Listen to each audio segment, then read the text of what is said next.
शीतल जी, ये तो एक पक्ष हुआ। ये जो बीजेपी या मोदी सरकार का फ्लोर मैनेजमेंट है कि अपने ही सांसद व्हिप जारी होने के बावजूद सदन में ना रहें, ये कितनी फजीहत है, कितनी बड़ी छीछल इधर है सरकार की कि जिस बिल को प्रधानमंत्री बहुत बड़ा बिल देश के लिए एक बड़ा परिवर्तनकारी मूवमेंट बता रहे हैं, उसके मामले में उसके ही सांसद गंभीर नहीं।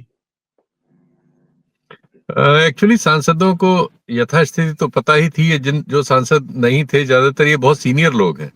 ये सब जगदम्बिका पाल हुए, सिंधिया साहब हुए, ये सब अनेक बार के सांसद हैं, पूरे जीवन संसद में ही घूम फिर के रहे।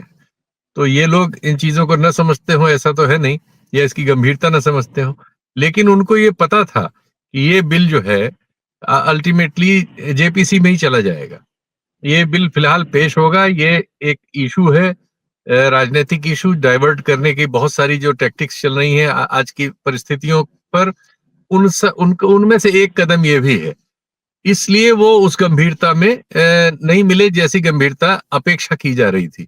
लेकिन एक फेस का सवाल होता है, जो लीडरशिप है उसके फेस का सवाल हो गया है कि ये सीनियर लोग वहां नहीं मौके पे मौजूद थे, और विपक्ष को ये कहने का मौका मिल रहा है कि जब पेश करते समय इस पे 2/3 सहमति नहीं है तो आप कैसे इस पे जाएंगे। ये तो एक पक्ष हुआ।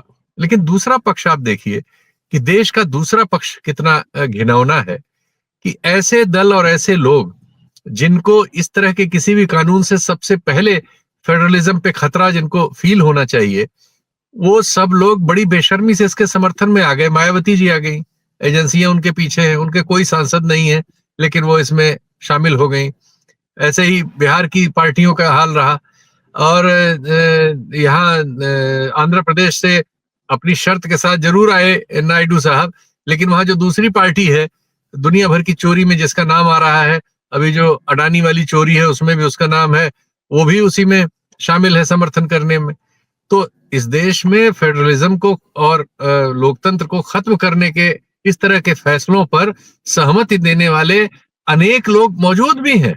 ये सही है कि वो संसद में 20 सांसद नहीं आए मौके पर, लेकिन ये भी सही है कि इतने दल अपने अपने उन्हीं कारणों से कि सब तमाम तरह की चोरियों में मुब्तला है और एजेंसियां उनका पीछा न करें, इसलिए सरकार की किसी भी चीज में हाँ में हाँ मिलाने में तैयार है, चाहे जनता का गला कट जाए, देश के संविधान और लोकतंत्र का तहस नहस हो जाए, लेकिन उनको कोई शर्म नहीं है।